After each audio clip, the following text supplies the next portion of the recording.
जो 1 साल बाद भी अब तक सेटल नहीं हुआ। इसमें कोई दो राय नहीं मुजम्मिल साहब, जिस आपने फरमाया कि पाकिस्तान की अदलिया की एक तारीख रही है जिसमें आपको एक्टिविज्म भी नजर आता है, बहुत सारी ऐसी चीजें हैं।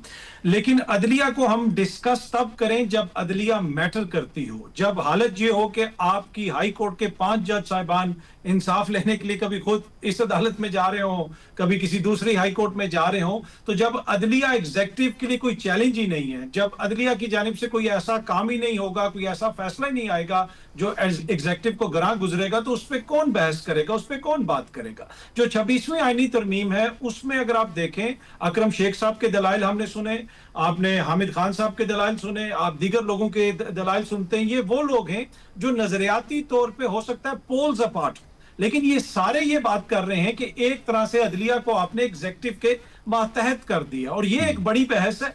अदलिया में जो एक्टिविज्म है या कोई ऐसी चीजें हैं जिसकी वजह से यहाँ पे एक हैजानी कैफियत रहती थी, वो भी मुनासिब नहीं है। लेकिन इस वक्त जो अदलिया की हालत है कि एक हाई कोर्ट का हुक्म हो तो कोई पुलिस वाला नहीं मानता, कोई किसी और किस्म का मसला हो तो अदलिया कहती है जी हम तो इस पे कुछ सुन नहीं सकते, ये तो बेंच सुनेगा। तो मेरे ख्याल में जो एक बैलेंस कायम होना चाहिए एक आईनी और जमहूरी आइन के मुताबिक, उसमें मुझे लगता है कि अगर पहले टिल्ट दूसरी तरफ था, अब टिल्ट बहुत ज्यादा दूसरी तरफ हो गया है, जिसकी वजह से खुदा न खास्ता मुझे ये लगता है कि कुछ मामलात में लोग ये महसूस करते हैं कि अदलिया इररेलेवेंट होगी। और मैं एक फाइनल पॉइंट ऐड कर दूं कि 26वीं तरमीम लाने का मकसद ये था कि जो अदालतों के अंदर मुकदमात का बहुत बड़ा एक बैकलॉग है उनको खत्म किया जाएगा। अगर आप उस हवाले से बात करें तो वो सारे मुकदमात वहीं के वहीं पे हैं। अतर साहब, ये इररेलेवेंस जो है ये तो सियासी तौर पे हुई ना, उसके अलावा तो सुप्रीम कोर्ट ऑपरेट करेगी जो डे टू डे अफेयर्स होते हैं उनके।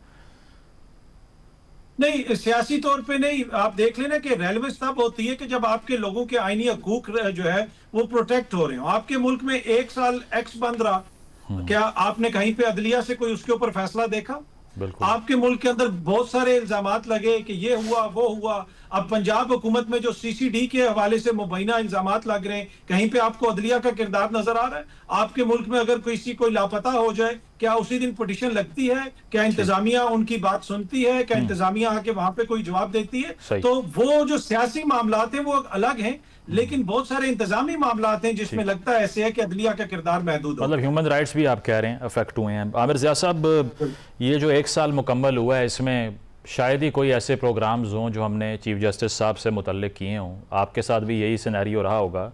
तो ये अच्छा नहीं है। जो लोग इसके प्रोपोनेंट हैं वो ये कहते हैं कि ये जुडिशल विच हंटिंग थी, वज़राए आज़म को नायल कर दिया जाता था, मैंडेट लेकर आते थे, अदालतों की दहलीज से नायल हो जाया करते थे, अब वो सारा मसला ही ख़त्म हो गया, पार्लियामान सुप्रीम हो गई और यही प्रिंसिपल होना चाहिए था। How do you respond to this argument? देखिए, इसमें सबसे बड़ा मसला ये है कि आपने सियासी कहते ना उसके तहत सियासी पार्टियों के मातहत, एग्जीक्यूटिव के नहीं, मैं एक और वो करूंगा, एक कदम आगे जाऊंगा, सियासी पार्टियों के मातहत कर दिया है आपने आला अदलिया को, जो बड़ा खतरनाक है।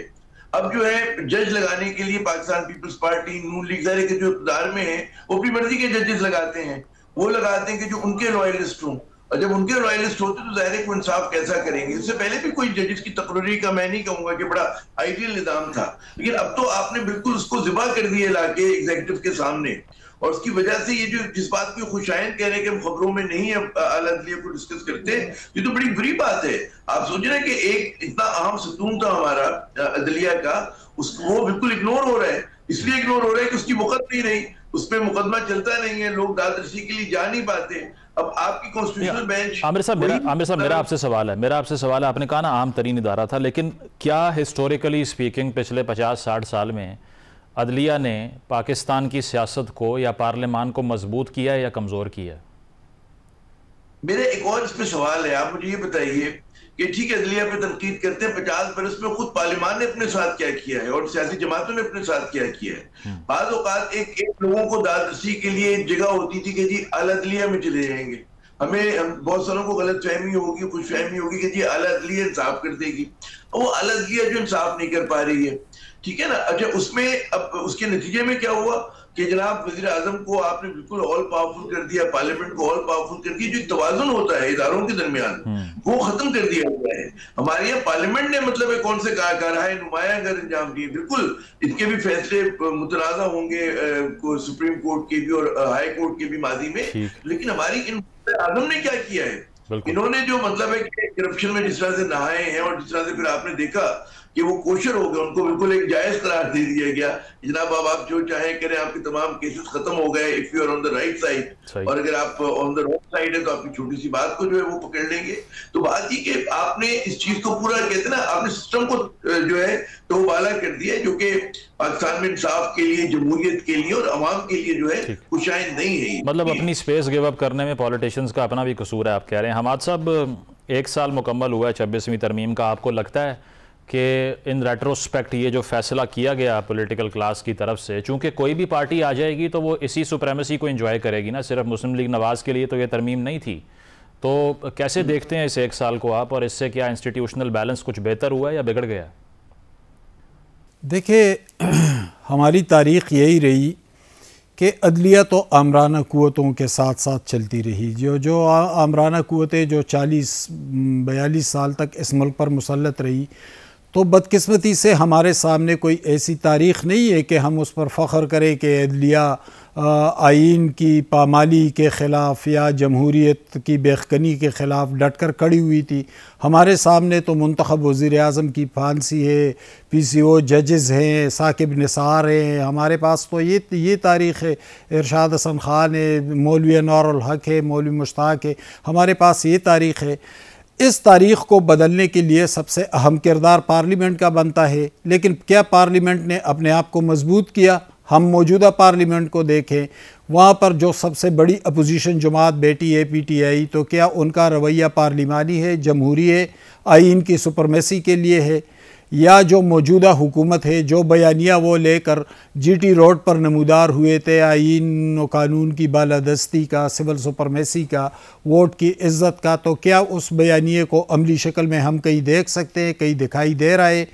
तो अलमिया ये है कि जब सियासतदानों के साथ ज़्यादतियाँ होती है, मुश्किल वक्त आता है, तो फिर हम साफ़ ही उनके साथ खड़े हो जाते हैं, लेकिन जब वक्त बदलता है और वो किसी और लकीर के उस पार चले जाते हैं तो फिर उनका रवैया ख़ुद ब खुद गैर जमहूरी होता है। मौजूदा हुकूमत के जमहूरियत के हवाले से तो मुझे कोई ऐसी मिसाल दिखाई नहीं दे रही है जिस पे हम फ़ख्र करें कि हाँ भाई जमहूरियत के हवाले से ये किरदार अदा किया है 26वीं तरमीम।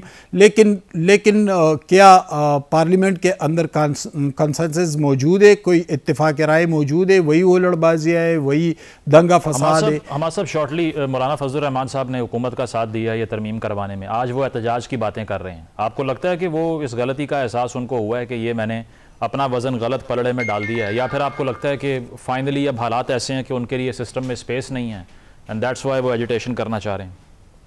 देखिए, मौलाना कोई आइडियल पॉलिटिकल फिगर तो है नहीं कि हम कहें कि बस मौलाना एक कसौटी है, उन्होंने ये किया। यही मौलाना थे जिन्होंने मुशर्रफ के LFO की हमायत की थी, क्योंकि उस वक़्त खैबर पुख्तनख्वा की हुकूमत अकरम दुरानी की शक्ल में उनके पास थी, मरकज़ में उनके पास वजारत और कश्मीर कमेटी थी। तो अफराद इतने अहम नहीं होते, सियासी जमातें, इदारे, पार्लियामेंट, आइन व कानून ये बहुत अहम होते हैं। अलबत्ता अफराद अगर कोई गलत किरदार अदा करे या जमहूरियत की ट्रैक से उतरे, आइन व कानून की सरबुलंदी के ख़िलाफ़ किरदार अदा करे, तो हम अफराद पे बात करेंगे, तनकीद भी करेंगे, इदारों पर भी करेंगे। यानी अदलिया के किरदार के हवाले से हमने बात की कि अदलिया के किरदार में कोई ऐसी चीज़ नहीं जिस पर हम फ़ख्र करें। हमारे पास तो जो कुछ है, यानी जिस मुंतखब वज़ीर आज़म को इसी अदलिया ने फांसी चढ़ाया था, उसी अदलिया ने उस से पसपाई इख्तियार कर ली एक फ़ैसले के तहत। तो देखिए, सियासी जमातों को अपने पाँव पर खड़ा होना होगा। इमरान खान इक़्तिदार में थे तो कर्नल लियाकत पार्लियामेंट चलाते थे, 34 मेंबरान सेनेट में 64 मेंबरान को शिकस्त देते थे। इमरान खान कहते थे कि जो किसी इदारे के ख़िलाफ़ बोले तो वो गद्दार है। आज वही इमरान खान उसके उलट बातें कर रहा है। यही जो मौजूदा हुकूमत है, ये लोग जब अपोजिशन में थे, मुश्किल वक्त था तो हम इनके लिए आवाज़ उठाते थे, लेकिन आज वो कहाँ खड़े हैं, कहाँ पर है जमहूरियत की बालादस्ती, कहाँ पर है आईन व कानून की सुपरमेसी। तो सियासी जमातों का इस अलमिये का सामना तो है और पूरे मुल्क को